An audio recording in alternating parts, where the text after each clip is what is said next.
Now, if you know anything about senior hockey in Newfoundland, you probably are familiar with the name Dustin Russell. All right, ladies and gentlemen, Dustin Russell, Clarenville legend. How's it going, man? Hi, Robert. I'm great. Thank you. Thanks for having me on. Do you remember when I came up to you in Clarenville Middle School when Clarenville Caribous came for the like the autograph day or the pancake day? And I still don't know why. I still have like secondhand embarrassment because I don't know why I had this item, but I got you to sign a plush football that was like a stuffed pig that oinked and honked, and it's in my crawl space back home in Clarenville, and it's got your signature on it. Funny enough, oddly enough, I don't recall Okay. signing that. You think I would, because that's probably one of the more peculiar items I've been asked to sign over the years.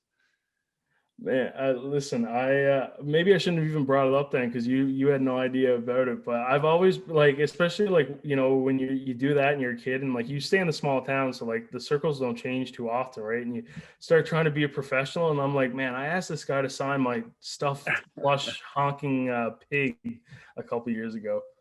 Well, you'll have to send me a picture there. I'm curious to see now what it's like. I hopefully mom and dad didn't throw it out. We'll see now because I last time I seen it was a couple years ago, and unless it's moved from the crawl space, it should still be there. Oh, they're awesome. I look forward to it. So yeah, I mean, growing up in Clarenville, Newfoundland, playing hockey and stuff like that in the '90s and whatnot. I really want to get a sense of what that was like for you because I mean, obviously, not trying to make you feel old, but 97, I think when you started that prep school journey down in the States was the year I was born. So, I mean, same towns, different generations. I'm really curious to kind of hear what Yeah. it was like. Yeah, well, I probably minor hockey life was not much different than most other kids. My parents put me in a young age. I took to it, loved to it right away. My dad was a big hockey fan. He played a little bit himself. He got into refereeing and stuff. Then uh, as he got older, he was a big Toronto Maple Leafs fan. I became a Toronto Maple Leafs fan, and just hockey, I guess, became a love. And for me, I was playing a lot of sports. I naturally drew to athletics, and kind of came natural to me. And just the more I played, the more I liked it, the better I got. And I think as I got older, and I kind of made up my mind that this is something that I wanted to pursue and see what opportunities were out there outside of Newfoundland. And it was a difficult task at the time because there wasn't a lot of players playing on the mainland, so it was only several. And so it made it difficult in that way, where you had less guys to kind of see what the path might be. But anyway, no regrets for me. It certainly treated me well. Hmm. And so, was that the first move? Was down in the States from Newfoundland, like when you were, I think, 17? Yeah, it was actually. I was 17. That I had played on a couple of provincial and like Atlantic Canadian teams and a couple tournaments in Moncton, Fredericton, and down in Boston there. So I kind of had been recruited that way through the prep school route. Okay. Also, like a friend of our family there had gone through the prep school route, and he was a year older than me. It was Harold Druken, and he was a big hockey star in Newfoundland, went on to play in Vancouver, amongst a couple of other places, actually Toronto as well in the NHL. So he kind of had some advice there. We spoke to their family. They put us on to a guy, and next thing I know, I was playing prep school hockey in New Hampshire. And how was that? Did you adjust quickly? What was the style of play a little bit different, or? Yeah, it definitely was. It was a step up for me. I think it was a good transition because I had used to playing in Clarenville in a smaller town against other smaller towns like Bonavista, Whipper, and places like that. So you're kind of used to, when you get to a certain level, being one of the stronger players at all times, and in practice and stuff like that. So making that jump there, they had lot of Canadians there, players in the Northeast in the state. So it was just another step, really, for me, and a chance for me to prove myself against a stronger competition, against equal foes, kind of physically, and just see if I could raise my game. And my initial intention then was playing the NCAA and kind of go to college route, which was kind of getting pretty popular then at the time. school and everything being so important to me. But when I was down there, I ended up changing the course of direction when I got a good offer to come back and play in the queue. But back to the prep school there, it was a great experience, an awesome school. I mean, they had so much in terms of facilities, great school. You know, I got a chance to play football. I was down. I got a chance to play baseball down there, and hockey was great. So it was a good stepping stone. Certainly loved it. What position did you tackle at football? Football, I played free safety, so I kind of stayed away the line of scrimmage as far away as I could.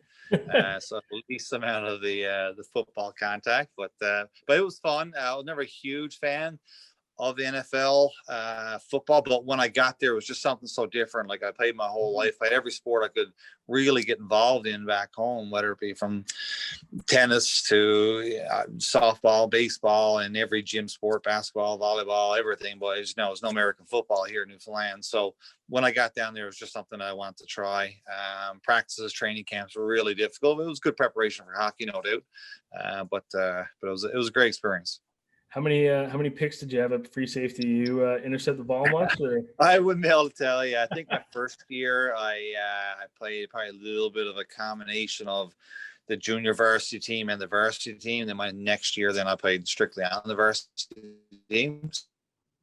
So I'm sure I had a couple around.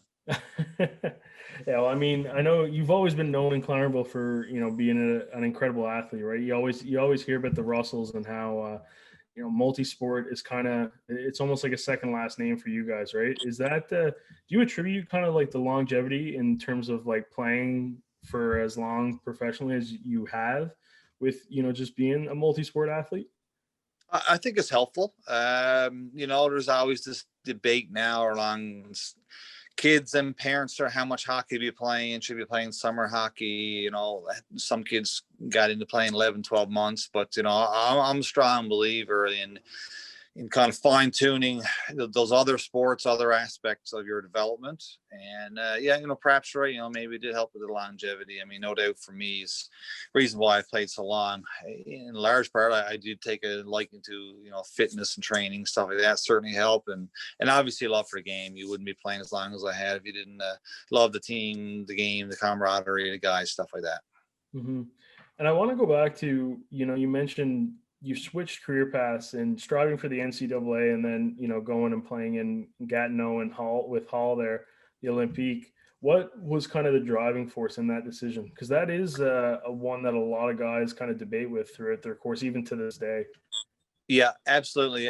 For myself, I guess there was a comfort level there in a sense that a friend of mine from Bonavista, Michael Ryder, had just played the year before in Hull. So I knew him quite well. We had been built it together you know, when we played in Bonavista when he was in Clarenville. My parents knew his parents. They were teachers. Mom and dad were teachers. So they kind of knew each other. He went there, had a fantastic year as a 17-year-old, scored like 30-something goals, got drafted by Montreal. Having him being there and doing so well, I think maybe gave me a confidence probably to make that jump. You know, I knew where wasn't as strong a player as him, but there was some comparisons, no doubt, when we were younger, and so I felt like I could fit in. I could make the league and contribute there. And on top of that, they really wanted me, so they sent some scouts down to the States, watched me play, and they put together a really competitive offer.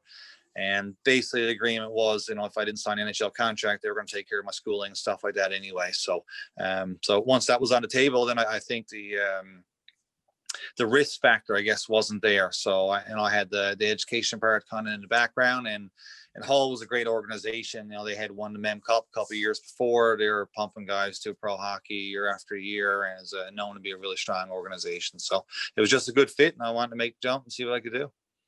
Yeah, no, I mean, it's funny because in my notes there, I was going to ask you how much easier was that transition with a guy like Michael Ryder there. But, you know, the last points that you made about Gatineau, especially like during that time, you're right. Like the products that they were pumping out were incredible. I mean, Claude Giroux, I've kind of got to, you know, run into him a couple times in Ottawa just with because he works out with Tony Greco, who trains a bunch of the 67s guys that I've kind of seen. And obviously like I mean, I live in Ottawa, but I'm still probably like an 8-minute drive from the Gatineau side of things, right? And looking into it and looking into the history that they got, and it's funny because not only has they kind of have a history of producing great like pro players, they've also got a history of like producing great Newfoundlanders, like I guess accompanying uh, people from the 709 district on their team, because you even see you got Zach Dean there now as well. Yeah, absolutely. Right around that time, not long after, they seemed like they really did. I mean, Michael was there, and then I joined there, and then Bobby Clark came. I mean, Derek Kemp was there not long after. I mean, they've had a lot of Newfoundlanders over the years. They've taken a liking to them for whatever reason. I guess we must have done something right when we were there. And saying all that as well, time at the comfort level, I know you went to University of Ottawa, alma mater there, but having that across the river there was a big attraction for myself because I had finished high school. And when I was playing for Hull, I did a couple of courses at University of Ottawa. So I was kind of going back and forth and still able to really accomplish my goals academically by still playing for Hull. And they were supportive of that. So, it's just a great great place to play. Nice. What courses did you take at U Ottawa? I'm curious now. Well, I basically was just a start to my business degree. I think it was like economics and something else. I don't even remember now. It was so long ago. It really was a long time, but I did pass the courses. I did 2 courses per semester. And what I did was when I was home during summertime, I went to like the summer session, I guess it's called, or at the Memorial University and stayed at St. John's. So yeah, it was all great area. I mean, Hull's a great spot. Ottawa is a lovely region. The whole region is a really beautiful place. Yeah, I mean it's nice, honestly. Like there's lots of spare time spent on like the bridge and like around that whole thing that connects the two cities, right? Like it's a really unique spot, I gotta say. Going back into I guess the competitive side of playing, how did you find just preparing for every day and every game in the queue, especially with like a roster that had a lot of high expectations? Yeah, absolutely. They're basically running like a pro organization, preparing guys for the next level. For me, it was a learning experience, and I was very fortunate too, because when I got there, Claude Julien was the head coach. So, he had played in the NHL briefly, a lot in the AHL. He was a really up and coming coach. It was around that time he coached the World Junior team as well. So, he prepared us well, and that's like professional hockey for 17, 18, 19-year-olds. Your life really revolved around it. It was a lot of travel, practice, working out, but I loved every minute of it. I loved the challenge, and certainly improved me as a hockey player for sure. And last kind of thing with Gatineau, seeing Michael Ryder, longtime friend, to rivalries between that classic Clarenville Bonavista, then being teammates in Gatineau, and then you kind of go and get to see him go on and have the career in the NHL like he did, winning the Stanley Cup. What's that mean for you, just as a friend of a guy like that? Yeah, no, it's fantastic. I mean, I follow him the whole way. I mean, knowing him so well, when we were younger, and then playing together, and then watching him move on into the AHL and then the NHL, and scoring all the goals and having a couple of great playoff series and playing so well Boston and win the cup and bringing the cup home. And it was fantastic. I mean, everybody in Newfoundland was pretty pumped when he did that. I got a chance to go down to Bonavista, actually, to his house there, and he brought the cup home for the party. So that was pretty neat as well. I mean, it's a fantastic story. I mean, he was a great player, had a hell of a career, and he got an NHL shot, I think, from the day he was born, and he basically rode that along with a lot of other talents as well. But he's certainly one of, if not the greatest, certainly one of the greatest Newfoundland players ever born, for sure. Yeah, I mean, I think, who knows, this might be a hot take. Other people might say otherwise, but I think personally, I've chatted with a lot of people. I think he is probably the greatest hockey player that this island has produced. I really do think, with just the accolades in his career, and the cups, and or like with the Bruins, and how the roles that he had, but then also too, I think he should have had a Calder in there as well. I think he really could have been Rookie of the Year as well. I think, I don't know. I think I guess with like championships and stuff like that, and who knows? It's always a debate, right? Like, Yeah. what's it going to be and whatnot. And I guess Daniel Cleary's up there too. I think it's almost like a toss up between who you want to pick between those two guys. I could be wrong, but I think that's where I think I lay on that. Yeah, no, for sure. I don't disagree there. I mean, Danny Cleary, not to mention a bunch of other guys, had great careers, done great things. I do agree with Stetson in the Rookie of the Year as well. I believe, if I'm not mistaken, I think Andrew Raycraft won it that year. And he had good numbers, but in my opinion, that was an era where a lot of goalies, most every goalie had good numbers. It wasn't, and for Michael to score the 30 goals wherever he had it in his rookie year, I think it was a greater accomplishment in my mind. So I think he finished second or third, whatever it was in the voting. So I mean, that's an accomplishment itself, and you can't forget either. He had back-to-back 50-goal seasons in the Q. He played in the World Juniors. Think they might have won bronze medal in the World Juniors. I'm not entirely sure. And then he had a bunch of 30-goal scorers in the NHL and some great playoff runs. I mean, that year Boston won a cup. I mean, he was an integral part of that team. Yeah, no, and I think that's like the main point in my argument, right? Was, especially with everything, like, it wasn't just like, I mean, at the end of the day, you're Stanley Cup champion no matter what. Like, if you're the guy who's rotational, if you're the starting center, but I think it says more to it that he was just so prominent in that lineup and a key factor for them. Yeah, absolutely. Did he let you touch the cup? Did he drink? Let you have a drink out of it? Or yeah, we did actually. Yeah, that was great. My wife and I went down. Well, girlfriend at the time, a wife now. We went down, made the trip, and certainly it was a lot of fun. It was great. The guy, the MasterCard guy, who carries around the cup, was there, and it was really neat. A great experience. Yeah, I mean, it's always nice at the end of the day just to look back on particular moments like that, right? Yeah, for sure. So you finish off your Q career, Cape Breton. So I mean, two totally different cities, different demographics and things like that. How did that go for you? Well, it turned out well. I was shocked at first. I got traded after my 19-year-old season during the summer. My initial reaction, I wasn't sure because the 2 years I had played in Hull, we had been to the league finals. You're talking like a 30-team league. So, we were one of some stronger teams, done really well. I had a lot of friends there, registered in school and stuff like that. It turned out really well. Cape Breton really wanted me. I think they had a little different role for me in Hull. We had so many good players, Michael being one of them. I mean, Radom Rabata was a right winger there at the time. I was a right-handed shot and playing mostly right wing. So it's kind of stuck right around that middle and the depth chart kind of thing.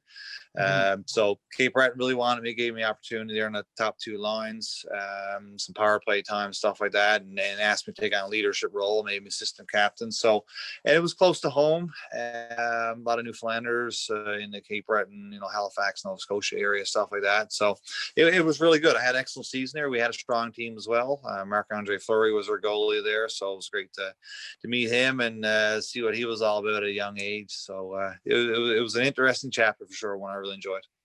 Yeah, it's always I guess big moments. And are you going in with a little bit more nerves now, knowing that hey, we traded for you and we want you to have a major impact on this lineup? Yeah, in a sense, there's a little pressure in that regard. Well, I was probably asked to take on more scoring role than I had in Hull. So that was a different challenge for me, which luckily enough, I did have a great year, and I think I was able to meet those expectations. I knew what I had to offer in terms of like experience, being one of the older guys at that point in time on the team, experiences that I had in Hull, the deep playoff runs and stuff that we had. So I felt confident in that regard. I had a lot to bring to the table. And it was probably an added bonus. And I think I was able to help on the score sheet a bit as well.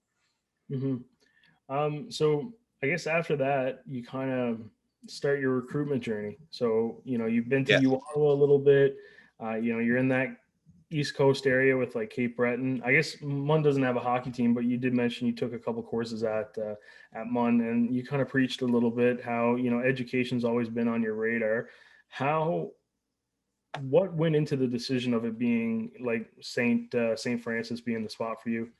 Yeah, well, for me, Like you mentioned, I always had in the back of my mind that, if the surefire NHL option wasn't there, then I was going to, pursue my education and try to use the hockey then to kind of get to that point, which ultimately is what I ended up doing.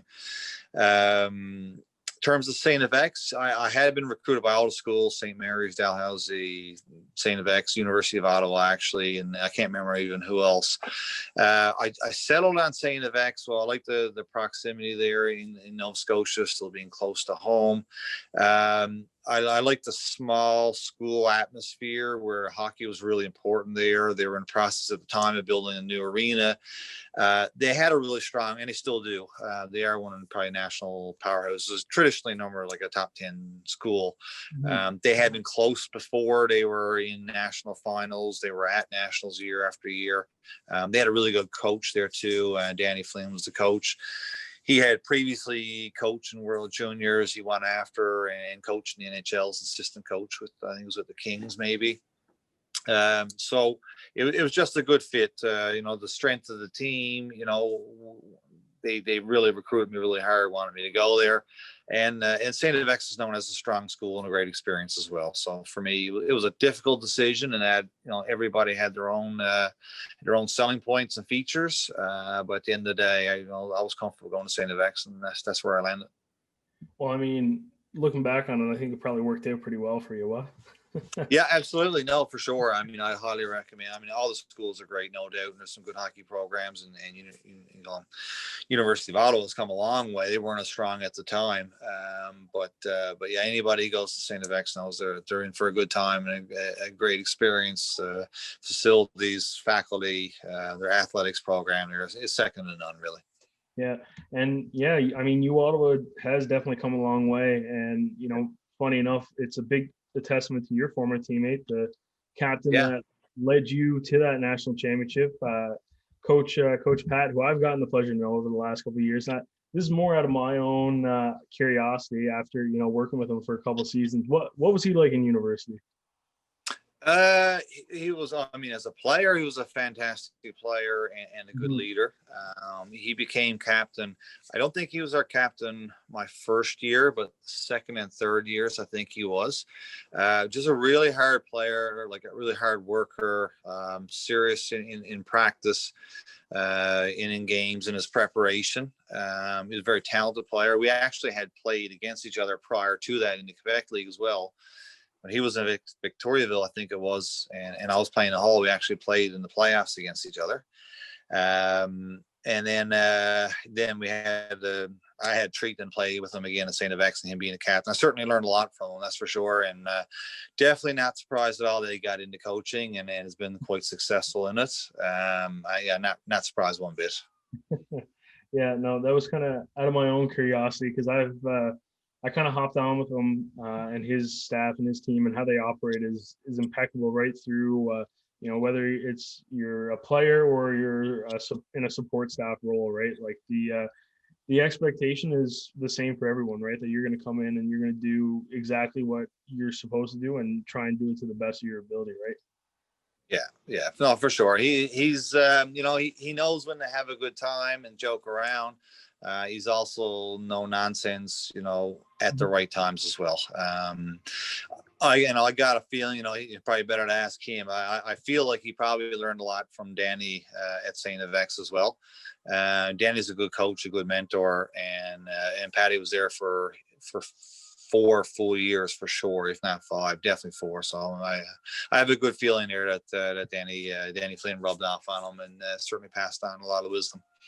Yeah, I think I'm hearing some familiarities in stories that I've heard from him. So I think you're kind of hitting the nail on the head with that comparison. Going back to X, and I've never been an athlete at the university level, but me being the competitive guy that I've been, I want to do everything that I can with the programs that I've worked for to try and get to that national championship. And unfortunately, throughout my post-secondary career, it was close. Never really got the opportunity. We had a couple close games with football there in the playoffs for the conference, and then we made it to nationals, and we were there in Halifax with the GG's men's hockey, and obviously everything got shut down with COVID. Yeah. So I mean, it's tough to still kind of look back on, but I want to ask you, how did it feel, finally like winning one of those? Because that's something that I've been dreaming about for the last 4 years, being a part of something like that. Yeah, it was amazing. And I think the best part looking back, just the guys that you're sharing with. You know, the Atlantic Conference, as you know, is a very strong league. So to come out of that was very difficult as it was.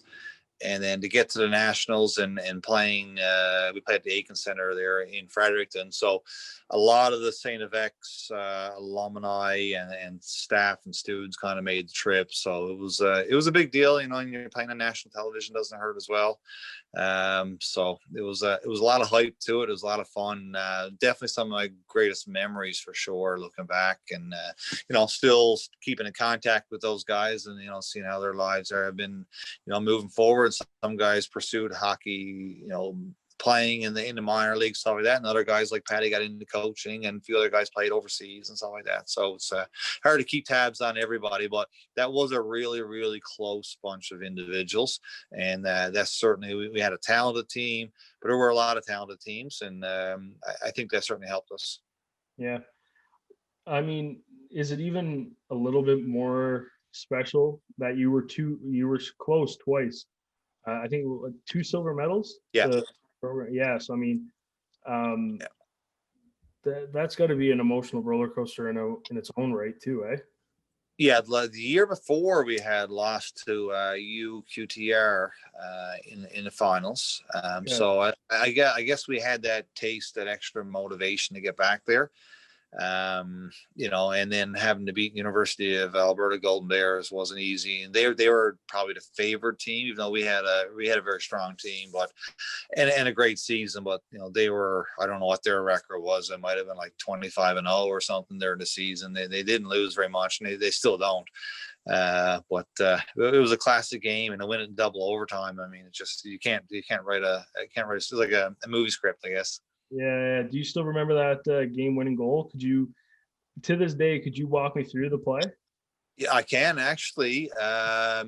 Blake Robson had a penalty in double overtime. He probably nearly had a heart attack in the box. He steps out on the ice, and the puck literally is rimmed from our zone around the boards, and he steps out of the box and picks it up. Goes in 2-on-1, kind of fakes a pass, almost looks off the defender a bit. I think it was blocked or kind of midway, and I just remember seeing the twine move and it just being like an explosion from the bench. And yeah, certainly I'll never forget it. That's for sure. Were you on the ice?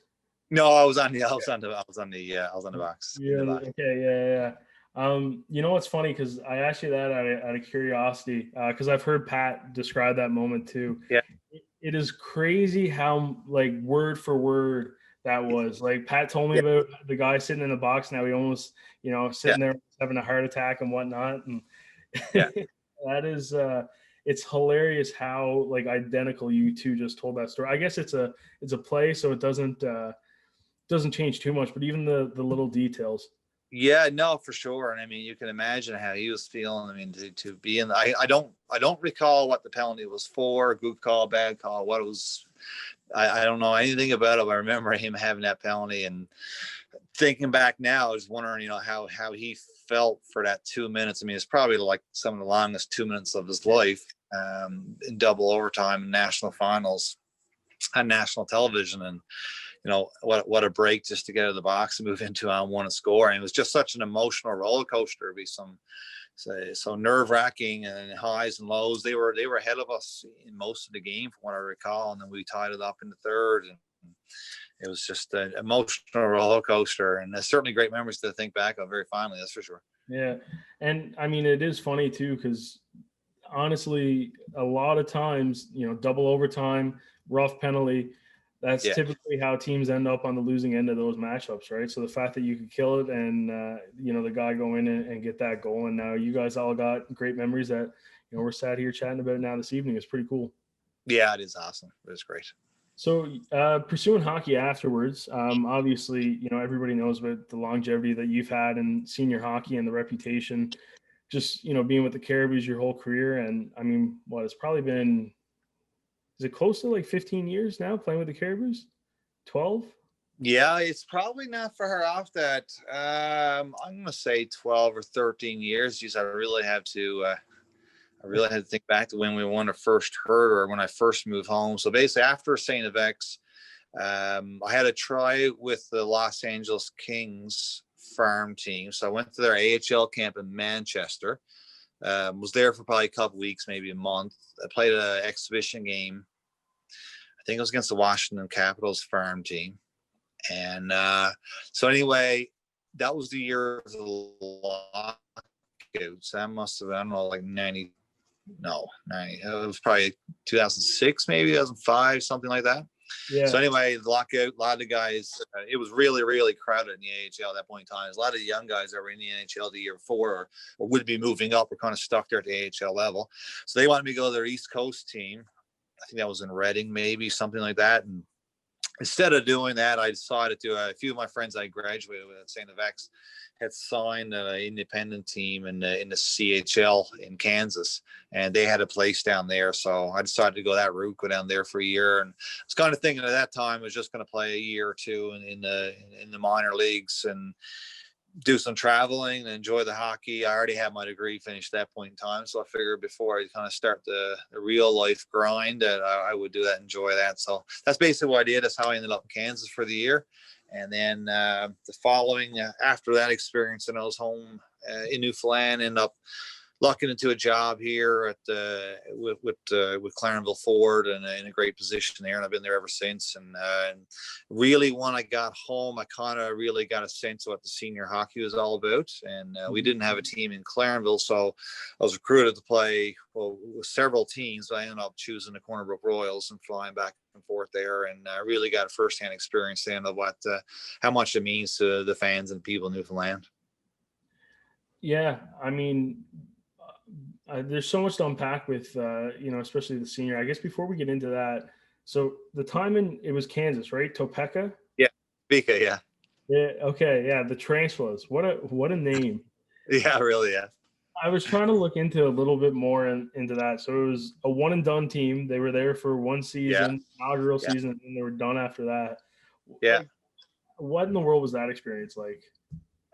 It was unique playing in that part of the country. It was a great experience in the fact that, well, we kind of knew we were having difficult tasks. It was an expansion team, so I knew that going into it. The team I was signing with, they didn't have any history. Everybody was new players. Nobody had played together except for a couple of guys that played at STFX. So I wasn't expecting that we were going to win the championship or anything like that. But I was hoping to have something there to build on and maybe stay a couple of years. But I decided against that afterwards. But it was just a great opportunity to see a lot of parts of the states that I hadn't been to. So I had been to a lot of the Northeast places like New York, and even places like Florida that everybody goes to, stuff like that. But I mean, in that league, I was playing in Kansas and New Mexico, and go to Texas, and lots of places like not your traditional hockey markets, and a lot of places I probably wouldn't have been otherwise. So it was a great experience in that regard, and I certainly really enjoyed it. That's for sure. It's funny too when you end up in spots that aren't, your traditional hockey market, right? Because I mean, sometimes it flourishes. Like I got the experience to kind of tag along and take some photos and videos for the GGs when they went to Germany, and it was random, German cities that we were in. I think we did 3 preseason games, and the atmospheres were incredible. Like it was like 800 people, and they were. I mean, I've been in sold out herder games. I've been in OHL finals where like the attendance is almost triple, and those 800 German crowds over in Germany were 10 times louder. Yeah, I think a lot of that stems from too. I mean, anybody who follows or even watches any soccer, fans are quite active, I guess we'll say, and it's an atmosphere that's a little different from hockey. I think in Canada, people are into it, but they're sitting back, they're watching and know the game. And some of those European places there, like I said, if you're watching the soccer, it's quite crazy how the crowd is and what they're doing there. So I ended up talking to one of the team photographers actually of those teams, and what he was telling me and kind of where it broke down to was the reason why they were so loud, because we were leading in that game. We were up like 4-2. And he was telling me that the crowd takes it upon themselves. So like when the team is losing, it's Yeah. because of him. So they want to keep getting louder and louder and louder and making it as difficult for like the opponent as possible, because they take ownership on the fact that like they're losing, right? Which is interesting because you don't really see that in North America too much, with the fans taking the blame for a 5-0 loss or something like that, right? Yeah, no, absolutely. I've certainly never heard of the fans taking the ownership of that, but it's a unique perspective for sure. I can certainly see how that kind of translates into their actions and the way they get into the game, both in hockey and other sports, right? Did you think was that kind of on your radar potentially going overseas at any point in your hockey career? It was, yeah. I kind of had given some consideration after university. I was going to want to finish that part of STFX first, and then it was kind of a toss up whether to find a lower level European league and try to work your way up there a little bit, like Patty did and a few other guys. But it just this opportunity came up in Kansas with some good friends of mine, and I just thought it'd be a good experience to see the parts of the country there, have some fun, and again, I had that familiarity there with the guys there, and in a place where I knew I was going to be staying, and they actually got there before I did and before I had signed, so they kind of had it all scoped out a little bit. So just felt a little more at ease doing that. Yeah, no, it's always nice when you can have as much information going into making decisions like that, right? It's essentially just going back to like recruitment processes, right? Yeah, You weigh all exactly. your cons and you find out what the best decision is. So yeah, we've talked about national championships, and your name's on the Herder a couple times. Uh, Yeah. I mean, going back to breaking down that STFX play, and now try and also kind of reconnect with that memory of winning your first Herder. How comparable are the two? There's definitely some similarities, really. I think probably the biggest difference is that when you're talking with the Herder or the Allan Cup, probably able to share that a little more with my own community, my own province, my own family. Whereas where I played for STFX Nova Scotia team, we won the national championship in New Brunswick. My parents were there, which was awesome. Doing it here in Newfoundland was a little different, perspective or experience in that. Like I said, I was able to share that to my family, grandparents, and playing in Clarenville's the senior hockey to Caribous was such a big thing, and Herder such a rich tradition. To finally be a part of that, definitely very proud for sure. Mm-hmm. Yeah, I mean, it's crazy the impact that stuff like that has on the community, right? Because I mean, I'm 23, and that's like those Herder championships, like that's like where my love for sport kind of blossomed, right? Like going to the old tin can, watching you guys as like an 8-year-old, and you grow, and honestly, like I remember, it's so funny like now just kind of like knowing like where it's all kind of come and stuff like that. And like I had Jason on the podcast, and chatting with him, but then I also like vividly remember being like I think it was like 8 or 10, and it was right after he had been drafted to like San Jose and whatnot. So it was seen him at the ball field, so you were running down with like a pen and paper and bugging you guys for the autographs and stuff like that, right? And it's funny how like, I mean, funny is probably not even the best word to describe it. It's just crazy to see like the impact that like senior hockey can have on a community, right? Like the pancakes, the Santa parade, stuff like that. Like that, like my childhood, right? Yeah, for sure. The organization did a good job over the years to connecting with community. We were fortunate that we had a base of local players. They were older at the time, previous senior hockey players that kind of helped kind of get the ball rolling. And then we had some younger guys who were younger at the time, like myself and Jason, then, who had a strong hockey background and playing in the Q and playing professionally and stuff, that had ties to the community. played our minor hockey here, and of joining the organization at a relatively young age for senior hockey. So we kind of had that great mix, and senior hockey wasn't in wasn't in Clarenville for so many years. So it just kind of snowballed from there. It was like, there was no team. All of a sudden you got a team. So everybody's excited with that. Then we started getting good, and then, Randy Piercy came on board, Jason came home, we started winning, championships. The West Coast Senior Hockey was a really good league, and you had a lot of wild fights and brawls, and you had the villains in terms of Darren Langdon coming in from Deer Lake and stuff like that. It was just so much for people to get on board with, and it just really spiraled out of control in a sense. And went from there to, getting the new arena, and then winning the Allan Cup, hosting the Allan Cup. It just kept on going and going and going. So it's obviously plateaued quite a bit since then. But to think of where we started and where it got to, it sold out crowds at Mile One and national television games, the Allan Cup and stuff like that, and hosting the Allan Cup. I mean, it's phenomenal to think about, and hopefully, for some other younger minor hockey kids, I certainly hope that they get experiences someday for themselves. Mm-hmm. And I think the other thing too, which is because you mentioned, having that core group of local guys, but what was even more apparent and really, I think, in terms of connecting with the fan base, was that specific generation that we're talking about had imports like Ryan DeRosier, who integrated themselves into the community as substitute teachers. Yeah. So we immediately, myself, Grant Ellis, obviously, and Aaron and all my buddies, it's we were fans of you guys because, we've grown up watching you forever.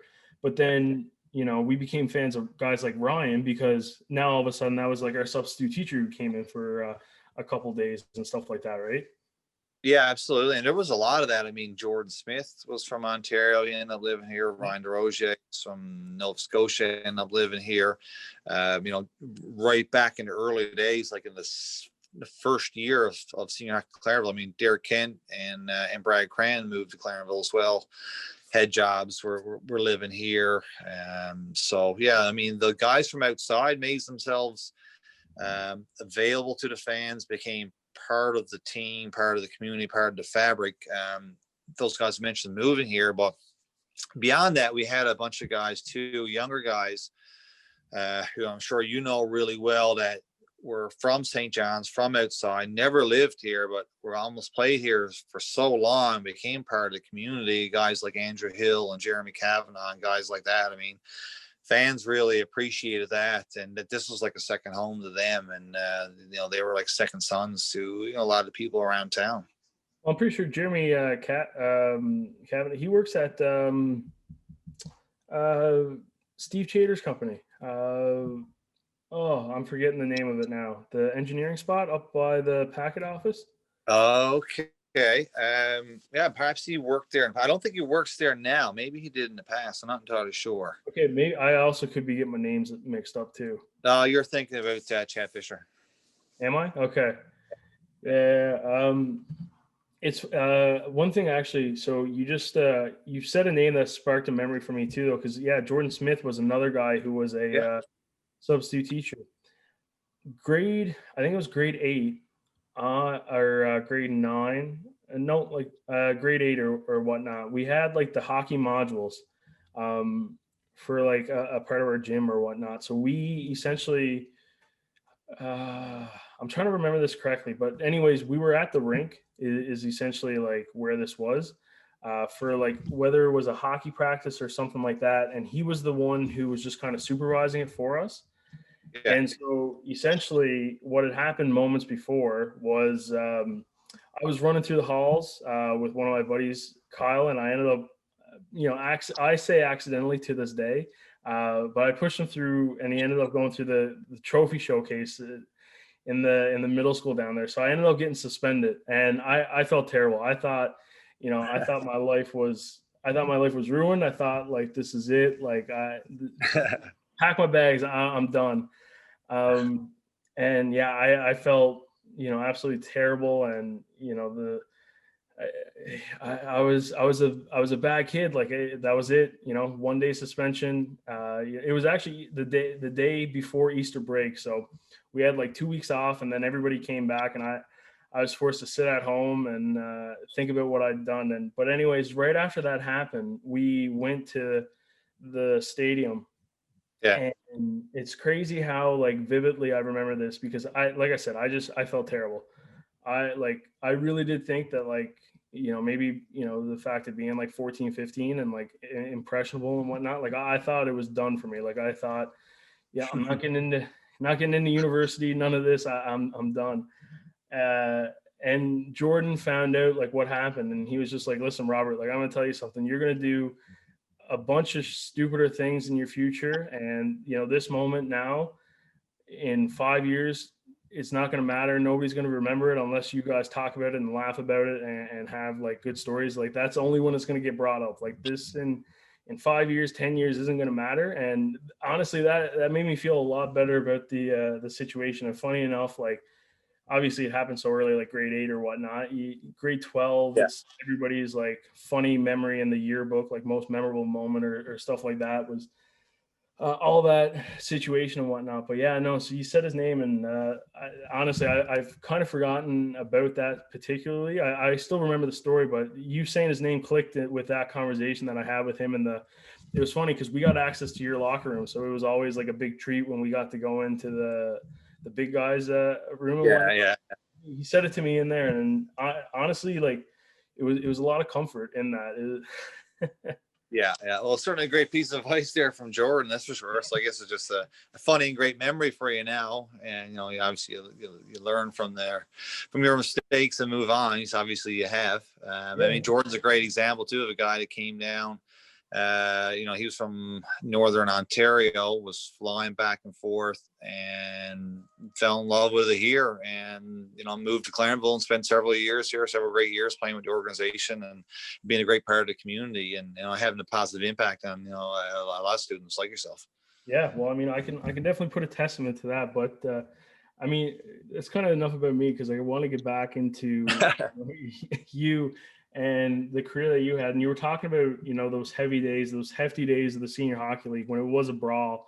And I don't know if you've listened to it, but the very first episode is with Cody Drover, who's a fellow Newfoundlander. I got to meet him at the University of Ottawa, and he told the story about how he bet his cousin to drop the gloves with you and get in a fight with you. And he was like, no, I'm not fighting Dustin Russell. That guy's a tank. And then sure enough, he ended up fighting you. And I think Cody was telling me you pummeled his cousin.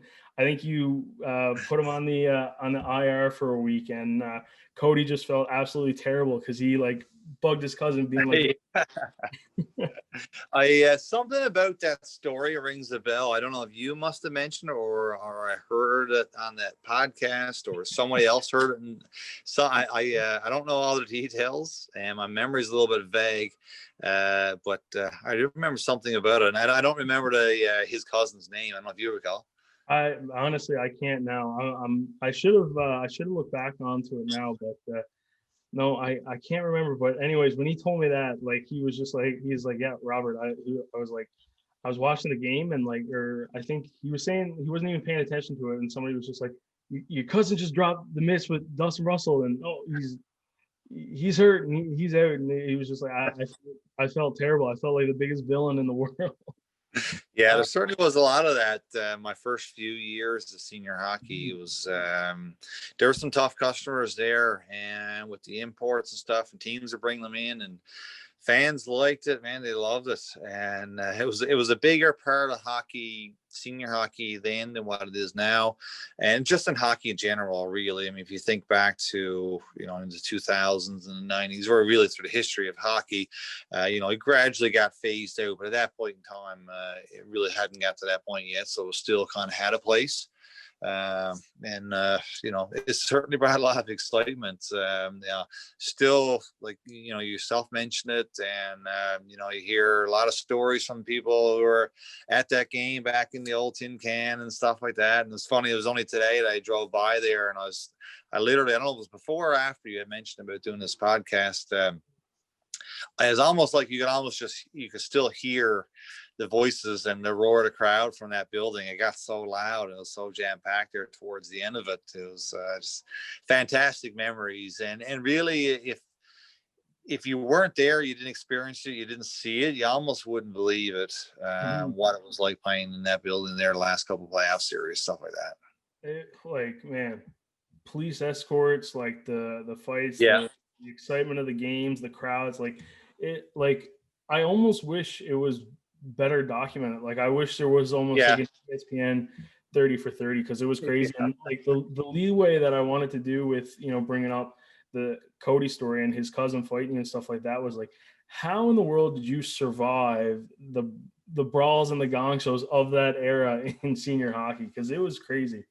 Yeah, for me, I wasn't really known for that type of play anyway. So I think I was like a good two-way player, but I was mostly a clean player. So I kind of kept my nose clean. So I think I had the respect of the other teams, like right from the get-go, and kind of maintain that throughout my senior hockey life. Sometimes situations arose and, you were part of it, and that's just the way it was. But it wasn't anything that I went looking for game in, game out or anything like that. Yeah. Yeah.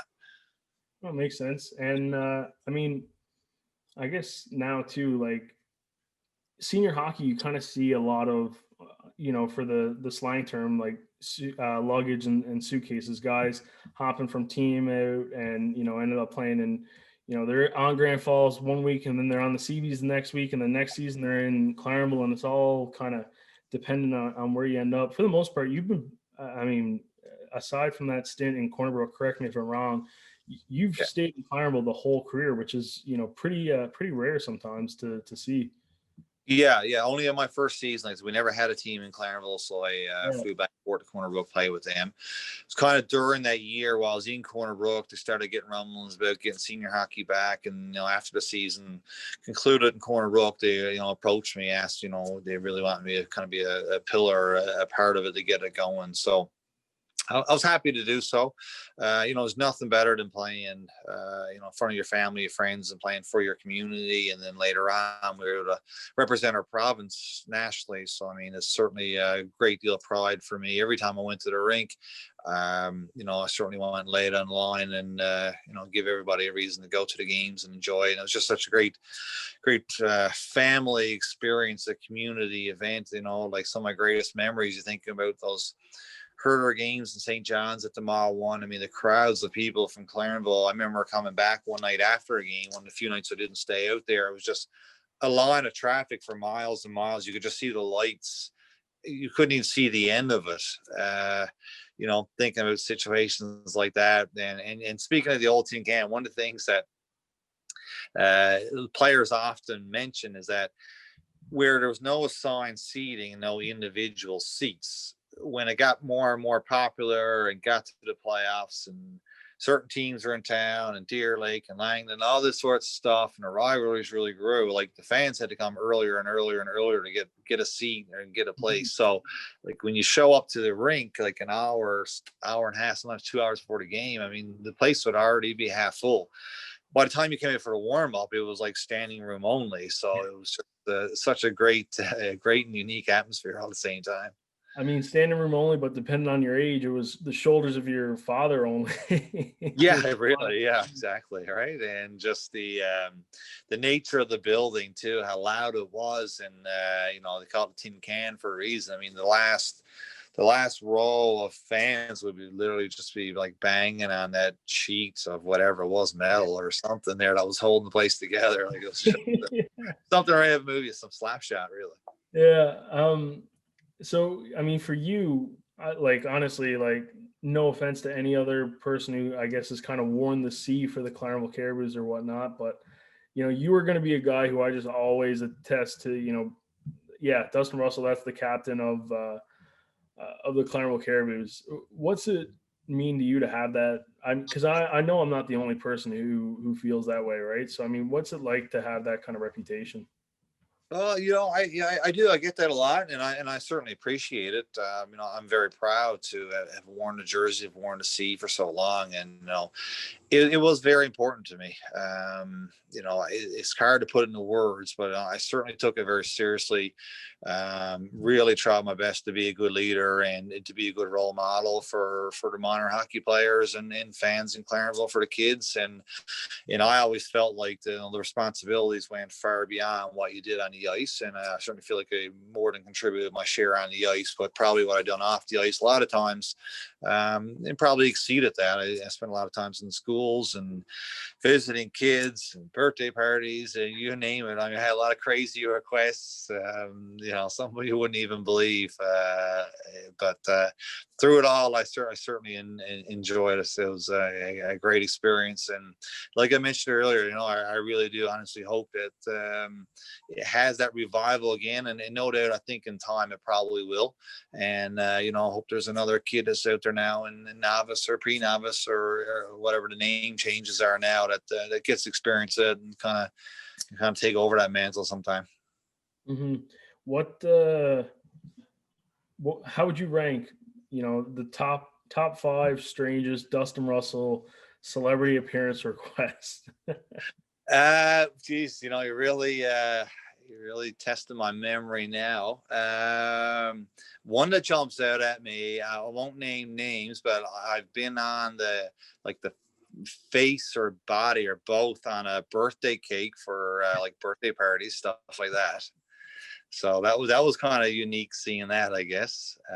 But yeah, I've been invited to birthday parties for kids. At times, I'd be at Walmart or Shoppers Drug Mart, wherever it is, and people coming up look for autographs, which is strange, in senior hockey circles, and through Canada, probably people wouldn't believe that was even possible, and at times too, people come looking for their pictures to get I guess it wouldn't be a selfie with somebody for their kids and stuff like that. That's a couple of things that jumps out at me really right now. Well, I think what's crazy too, though, is that I don't really see that happening anywhere else other than, small town Newfoundland. Yeah. And it's definitely what makes it special. And, it's crazy to me that I even have a couple memories of when I first started hosting like Eastlink show that there'd be a couple kids who would ask for like my autograph because obviously you see the suit in the camera and, assumptions are, Yeah.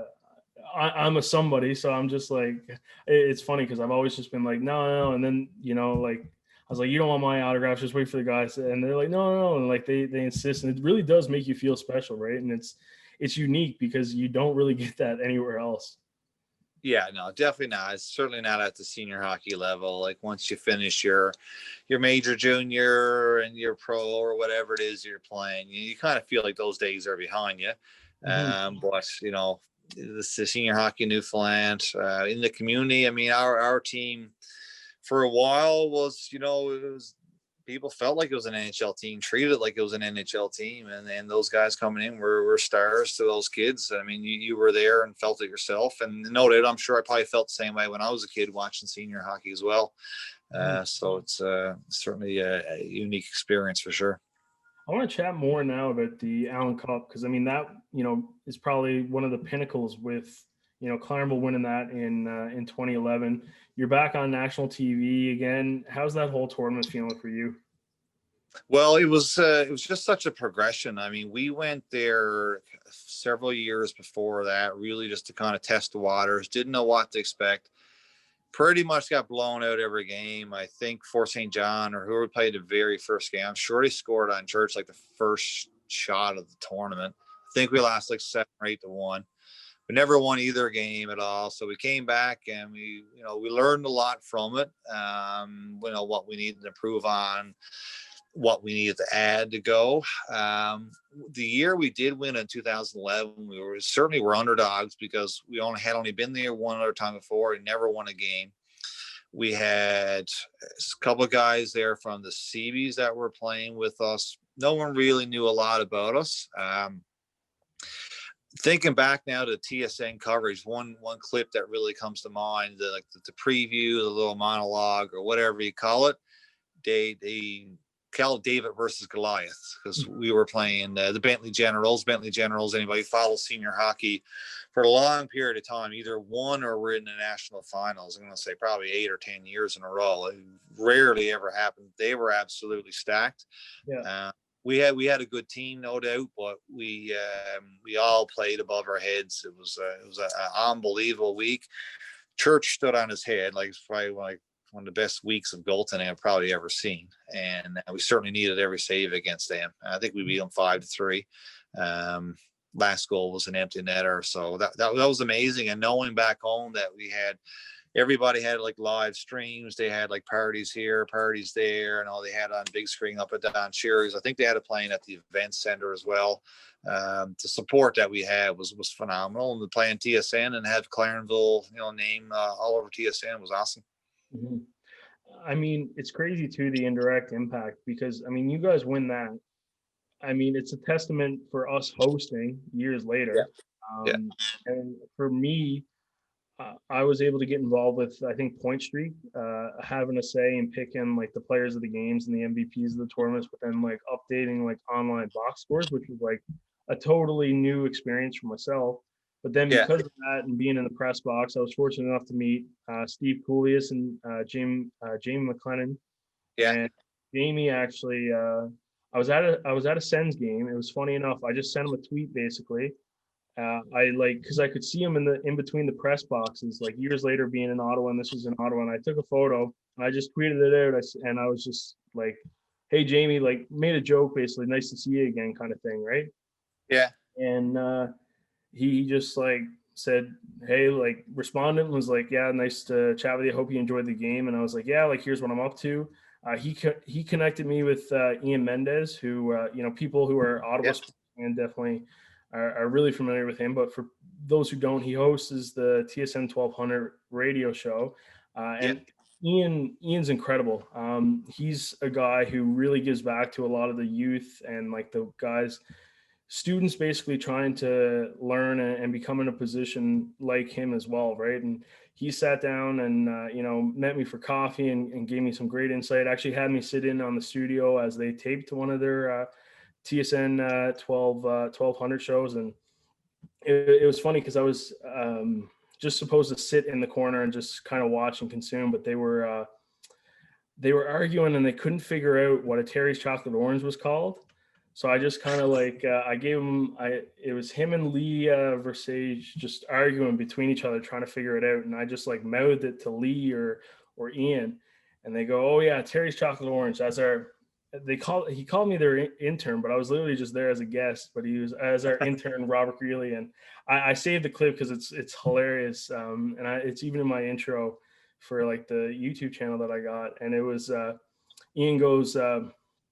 Robert here in the studio, seeing how radio magic gets made, and he's screaming Terry's chocolate orange at us as we argue here. But I'm butchering it, but he basically goes Robert Greeley from the University of Ottawa here with us today, and Lee just goes, "No, he's not from the University of Ottawa. He's from Newfoundland," and like it's just a great clip that I love. And I mean, like I said, to get to my point, and you honestly. This is probably one of the worst podcasts that I filmed because I'm just rambling and going down these rabbit holes because you're bringing up a lot of good memories, right? But you guys winning the Allan Cup and like I said, that being a testament to getting Clarenville to host the Allan Cup. And then just for me being able to get involved and really get those footsteps in like my career. And like I said, like it all snowballs, right? Like meeting Jamie, who Jamie then brings me to Ian. And I had like those great moments in Ottawa and Ian providing me with like the knowledge that he did, right? And now I'm starting my career and doing things like that. It really is incredible what the impact of senior hockey can really do. Yeah, well, certainly worked out well for you, and hopefully there's other people with similar stories. Mm-hmm. So it's great to hear that. Yeah, honestly, like I could talk about this for hours, and I know I think we're already over an hour, and I told you they typically only go. Yeah, it's crazy. But I mean, you're still playing. Obviously, like COVID's kind of derailed a little bit of the senior hockey landscape right now. Who knows when we'll get back to it? But I guess what's next? Are you still thinking of playing? Are you going to keep going for a couple more seasons? Yeah, it's hard to say right now. I'm probably on the fence at this point. I did play last season, a couple of years. I kind of dabbed in coaching a little bit, and then eventually ended up getting my arm twisted to come back on the ice. I did enjoy it last year. It's just, the guys on the team, very close with, got a good bunch. Other than that, I probably wouldn't be able to keep going, but it's just so hard to leave it. As for next year, it seems like this year is going to be a write-off. So what next year holds, I have no idea. We'll see. Right now, I'm thinking probably not, but I've thought that in years in the past. I've got a greater family commitment now with 2-year-old at home. So, that'll obviously be priority number one. But if I can make it all work and they want me back, and I'll be 41 next year, so see what kind of shape I'm in, and whether or not they want a 41-year-old out there, I don't know. I guess remains to be seen. Yeah. Because I guess you kind of did the player coach role as a little bit there too. I know for that, like, do you kind of see potentially, I guess, once playing officially is written off the table, do you see yourself in that coaching role, or was that maybe not a fit that you enjoyed? No, you know what? I did enjoy it. I just always got kind of lured back into the playing part of it. Yep. Once or twice, I took it on with the understanding that we were transitioning and looking for a coach while I was playing. And then once we found that coach, then I was going to go back to play. So that was kind of the plan all along. Okay. I think that might have been the year that we got Rebecca to come on board with us, and she ended up coaching for a year and a half or maybe 2.5 years. So yeah, it was never anything that I didn't enjoy the coaching, which I do. I could probably see myself getting back into that again. Yeah, I'd certainly be open to it for sure. Yeah, and because I was also going to mention that too, because once they found that permanent part-time coach, that was Rebecca for you guys. How did it feel to see a family member really be a pioneer? As I think she was the first female head coach in senior hockey history. Yeah, no, correct. And stuff like that. And there was lots of stuff, lots of media coverage with that and stuff like that. How did it feel for you? Well, it was great because, I mean, just being part of the history was one phenomenal aspect. Rebecca being my cousin, this being a family experience, I guess, just made it all the greater. And to have been the head coach, passed the reins to her, and really, I mean, even the first part of the season I was coaching, I had Rebecca. I mean, I brought her on board to help me with things, to bounce ideas off. A lot of times I went down to her work, down to her office. We were talking different stories, different strategies, stuff like that. So I knew right away that, she would be a great addition, whatever the gender, or just her knowledge, her experience is going to be a great asset. That also helped me to get back to the ice. So for me, it was a win-win. The organization, it was a win-win. And we've been talking senior hockey, old stories.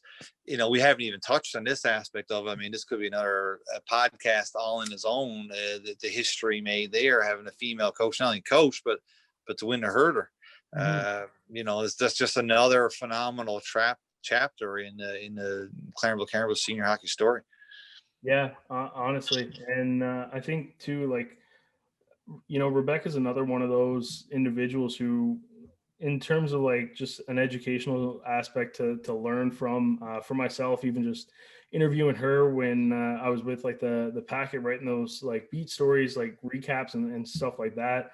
I actually, funny enough, I stumbled upon it today when I was chatting with you. One of the old photos that I took, it's a brutal photo on my behalf. I'm like embarrassed that was where my skill set was, but I guess that was kind of where I was starting off with everything. But it's a photo of her in the locker room, coach, and then all you guys around and stuff like that. And I looked at it; it was pretty cool. I wish I was a lot better at what I did back then, by looking at it. And it was kind of cool to see today and reflect on the progress that I've made. But that story in particular was something that was incredible. Yeah, is a great story. And I mean, she experienced some negative. A lot of people behind keyboards, stuff like that, wrote things that they shouldn't have. But Rebecca's always, she's experienced that from a young age. So she started playing. She was such a strong female player. There wasn't a lot of female players. She was the strongest one around. She played a lot with guys, pretty much her whole life. So she was exploring. She's got really thick skin. She can handle stuff like that. Not that she should have had to, but she did. We supported her. But the thing I always said about Rebecca, and even when we brought her on board, she was there based on her merits and her skill and her experience, and it showed obviously in the results. And she coached us for, I don't know, it was a year and a half or 2.5, and we won the championship in there in the middle there somewhere. She was also actually coaching us the year. We never even got on to, we probably don't have time tonight, about the when we lost to Herder with the goal under the net from behind the net. So, I mean, it just goes to show like how crazy an experience has been over the years. What a rich history it was. I mean, long before the reincarnation of the Caribous. But I mean, I'll probably, after this podcast, think of 100 different things that we could have talked about another couple hours on. And like I said, we haven't barely even touched on those two topics. Well, it's I mean, I think I'm going to be reaching out to Rebecca too, because I think she's got a lot of great stories in her own sense. So, I mean, hopefully, to the people watching, that podcast is in the works. But yeah, I mean, I chatted with Kenny about the under the net goal. That was a tough pill to swallow for, you watch the replay, and of course there's no instant replay, but there's just so much, good memories and stuff. And even the bad ones are still kind of like, eye roll funny thing to watch. Like, it was funny. I was in the common room in university. That was my first year. So like I'm there with a bunch of football guys, basically like people who could not care less. And I have all of them so invested into this game. And then when I'm watching the stream, and I called it clear as day. When that went, I was like, no. I was like, the second that happened, I was like, there's no way that puck could have physically, and I started screaming, and then I seen the replay on the stream, and I was losing my mind. And I had everybody, we had guys in that room from like Mississauga, Ottawa, guys who had never heard of Clarenville before their life. Everybody's screaming at the monitor, being like, no goal. And it was anarchy in the Thompson residence at U Ottawa as well too. Crazy. But I mean, that again, that was another one that we could have got into. I mean, hey, if you want to stay up till about like 1 o'clock in the morning, we keep running through and grinding there. We'll be here all night. I think that one there deserves its own podcast, I think. I mean, what do you think? What else is next, I guess, for you to just kind of wrap things up? I know, your dad's, into politics, being the mayor of Clarenville. Do you think that's a route that you see yourself taking, or anything like that, or? Possibly. I haven't given it much consideration, but I wouldn't be surprised. Maybe down the road, I certainly wouldn't rule it out. Right now, my immediate concern obviously is, work and family and business and stuff like that, and trying to keep everything afloat there, and guiding the family, I guess, through this pandemic like everybody else, and getting through that. And, I got a 2-year-old now. Christmas coming up. It's exciting times in the house, exciting times for him. And, we'll see what he's into next couple of years. You talked about coaching there earlier. I'm not going to steer him either direction, but, if he enjoys the game of hockey, I'll certainly introduce him to him and support him. And, I may be starting, embarking on another lifetime in the arenas now. So I guess time will tell. Yeah, for sure. Okay, Dustin, honestly, this is everything that I wanted to chat with you about. This is typically the part of the podcast where I just hand the show over to you. It's your show. You can chat whatever you want. But I mean, you've been more than generous with your time, so feel free to take your opportunity to shut us down this evening. But man, the show is yours. You can tell a life lesson, childhood story, whatever you want. It's all yours. Yeah, I think I'm better at probably answering questions and come up with it on my own, but in all seriousness though, she's the hour and a half over long. It flew by. I'm not usually this chatty, so usually it takes a lot to get this kind of information out of me. So I certainly do appreciate you taking the time and all the work that you do with the Caribous and with Eastlink back in the day, and to see you succeed in your dream, and also having a small part in that is awesome. So I look forward to maybe we'll do it again sometime. No, 100%. Well, I got a lot of stuff planned, and we can chat about it more. But hey, thanks a lot, Dustin. No problem, man. Thanks for having me on. Appreciate it. All the best. All right, that's all for this week. Whether you're watching or listening, I just want to say thank you. Feel free to leave us some feedback, whether in a review or a comment. I love reading them and engaging with them. Honestly, it just fires me up. Have a great rest of your day, and in the meantime, stay best kind.